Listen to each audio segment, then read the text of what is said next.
नमस्कार, नमो नारायण। गीता दैनिक दैनिक के अंदर आज हम प्रवेश कर रहे हैं 168वें दिन यानी 168th डे, गीता के 8वें अध्याय के 13वें और 14वें श्लोक के लिए। इस 8वें अध्याय का नाम है ज्ञान विज्ञान योग और दोनों श्लोक 13वें और 14वें का आइए हम पाठ करते हैं।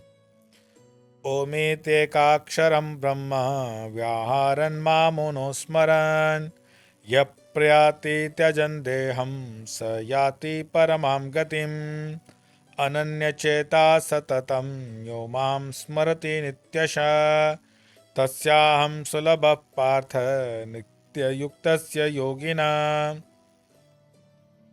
भगवान कहते हैं कि ओम, इस एक अक्षर रूप ब्रह्म का उच्चारण करता हुआ तथा उसके अर्थ स्वरूप मेरा परब्रह्म का स्मरण करता हुआ जो साधक शरीर को छोड़कर प्रयाण करता है वह परम गति को प्राप्त होता है।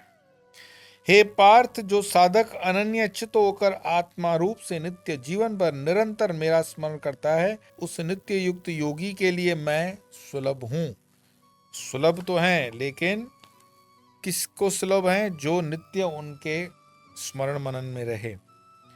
तो मेन जिस चीज का ये 13वां मैं श्लोक बोल रहा हूं, ओमित एकाक्षरम ब्रह्म व्यवहारान मामुनुस्मरन् यः प्रयाति त्यजन् देहं स याति परमां गतिम्। ओम इसमें महिमा बताई है। ओम है जीवन हमारा, ओम प्राणाराम है, ओम सर्वस्व है।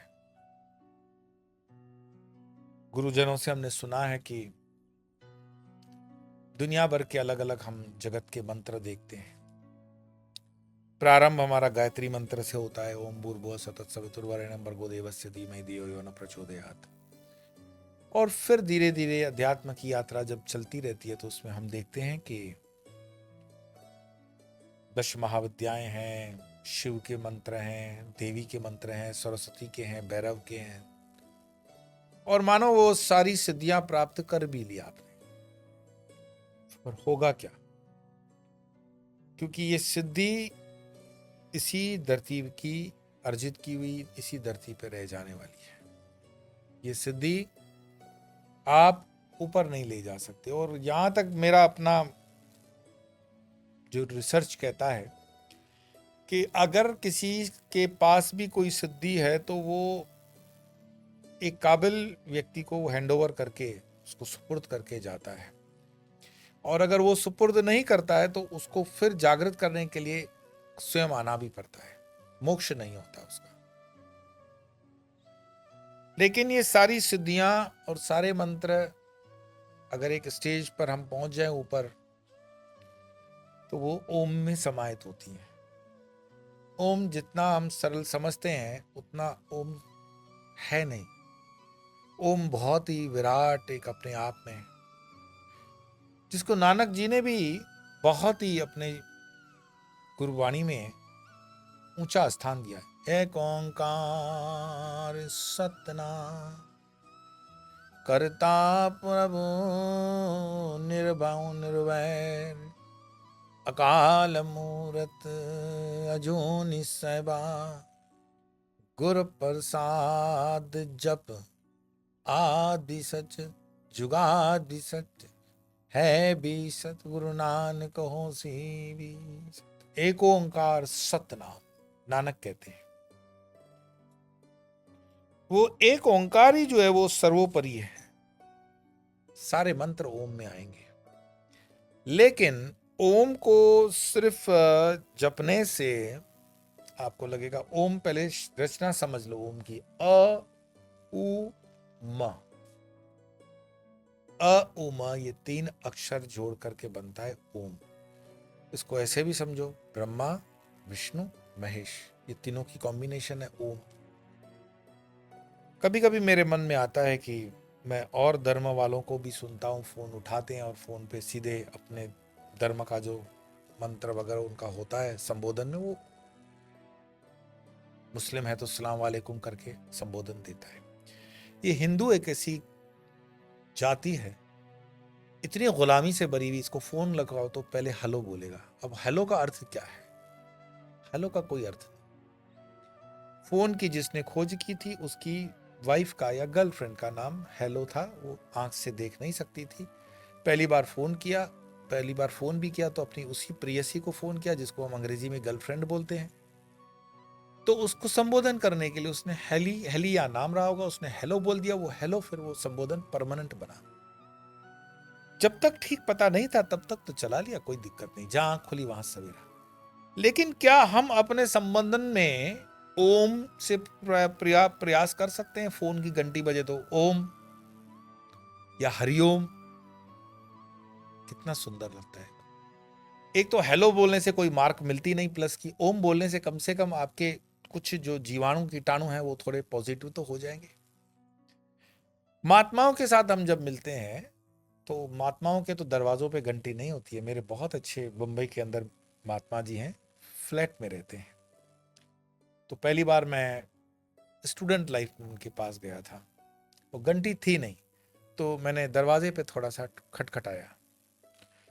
तो पहली बार जीवन में मुझे पता चला कि कोई इंसान दरवाजा की खटखटाहट का जवाब ये भी दे सकता है। उन्होंने बोला ओम, और फिर मैंने बताया कि स्वामी जी मैं हूं।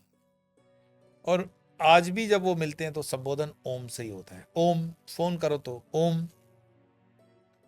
जैसे मैं फोन पे नमो नारायण करके संबोधन देता हूं, ओम नमो नारायण भी चलता है, ओम भी चलता है, हरिओम भी चलता है। ओम का अपना बहुत बड़ा महत्व है। हर मंत्र के आगे ओम लगाया जाता है। वैसे तो ये परंपरा में तुरंत YouTube वगैरह पे इसको नहीं बताते हैं, लेकिन मुझे लगता है कि हमने विद्या को उतना कस के रखा हुआ है कि हर चीज सीक्रेट सीक्रेट सीक्रेट करके उसकी एक हाइप क्रिएट कर रखी है। तो वो हाइप मैं नहीं क्रिएट करता हूँ। मैं आपको सहज ही शेयर करके बता देता हूँ कि ओम मंत्र ग्रस्तियों को सिर्फ ओम नहीं जपना चाहिए, क्योंकि अ उ म शब्द बोलते ही ये होंठ बंद हो जाएंगे आपके। ओ म होते ही शब्द बंद हो जाएगा, ब्रैकेट बंद हो जाएगी। तो ये वैराग्य और त्याग की मंत्र से जुड़ा हुआ म होता है। इसीलिए कई बीज मंत्रों के अंदर म नहीं दिया जाता है, म को ग कर दिया जाता है। तो कई परंपराओं में ओम मंत्र को आगे, माने बीज मंत्र के आगे ओम लगाते हैं तो ओम को ओम ग कर देते हैं कई महात्मा। और ये बीज है, ऐसी बात नहीं है मनमानी करती है, मनमानी नहीं है। गृहस्थी सिर्फ ओम ओम ओम ओम बोलेगा और ओम ओम का मंत्र करेगा तो उससे वैराग्य हो जाएगा, चीजों से उसका मोह हटना शुरू हो जाएगा, चीजें भी उससे हटनी शुरू हो जाएगी। सिर्फ ओम का जप नुकसान करेगा उसका। लेकिन ओम सन्यासी को करना बहुत जरूरी है। 12,000 का जप डेली ओम का हमें करना पड़ता है। उन परिस्थितियों में जब हम वेदांत उपनिषद नहीं पढ़ते हैं, प्रस्थानत्रयी जो है ब्रह्म सूत्र वगैरह का पाठ नहीं करते हैं, गीता वगैरह का पाठ नहीं करते, तो कम से कम हमें 12,000 ओम का मंत्र करना पड़ता है। और 12,000 ओम के मंत्र में भी बन जाता है सिलेबल, 3-3 दिन का है, ओम ओम ओम ओम ओम ओम ओम, ऐसे जो भी करके वो 12,000 करना पड़ता है।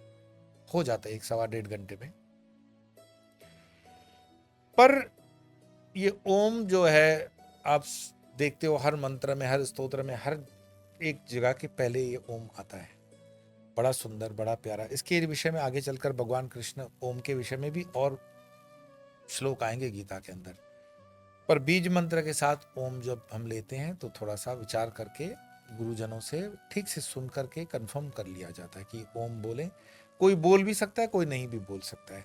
उनकी परिस्थितियां, उनकी आभा को देख करके ही ये तय होता है। तो ओम का जो मैंने आपको ये बताया, ये ज्यादा करके आपको कोई YouTube वगैरह पे इसको नहीं बताया जाता है। अब ये जो प्रक्रिया है उनके लिए योग मार्ग से देह त्याग करने वाला जो मैंने श्लोक बताया, ओमित अक्षारम ब्रह्म व्याहरान स्मरण वाला, तो यह प्रक्रिया उनके लिए जो योग मार्ग से देह त्याग करते हैं या मन प्राण और शरीर का निरोध बतलाया। इसमें ध्यान योग की प्रधानता है। व्याहरण बोलते हुए, अनुस्मरण निरंतर स्मरण करते हुए, इन दोनों शब्दों का प्रयोग होने से जान पड़ता है कि जप और ध्यान करके वो छोड़ सकता है। और मेन बात तो यही है कि अंत में साधक अपने प्राण छोड़ेगा तो कैसे छोड़ेगा, तो उसके लिए जागरण, जागरूकता बहुत जरूरी है। और वो जागरूकता कैसी आएगी कि आप जो जप कर रहे हो, जप के बाद थोड़ा चिंतन मैं ध्यान तो शब्द इसलिए नहीं बोल रहा हूं कि ध्यान करने बैठोगे तो कोई ना कोई विक्षेप आएगा ही, तो ध्यान न बोलते हुए उसको मैं चिंतन इसलिए कहता हूं कि कम से कम उसका चित्त लगा हुआ है, उसमें चिंतन कर रहा है, और वो चिंतन करते करते धीरे धीरे वो आप क्षणे क्षणे ध्यान की तरफ बढ़ जाओगे। और इसी तरह से ये यात्रा जब अंतिम श्वास तक पहुंचेगी तो आप इतने सचेत हो जाते हो कि आपको अपने प्राणों पर पूरा कंट्रोल होता है, और प्राण कहाँ कहाँ पहुंचा है, कौन सी इंद्रिय शिथिल पड़ रही है, कौन सी इंद्रिय अभी चल रही है, वो सब आपको अनुभव में आता है। ऐसा हमने कई अपने जीवन के उदाहरणों में देखा भी है, परखा भी है, सुना भी है। तो ये अध्यात्म की ताकत है, ये सनातन की ताकत है, ये वैज्ञानिक दृष्टिकोण है।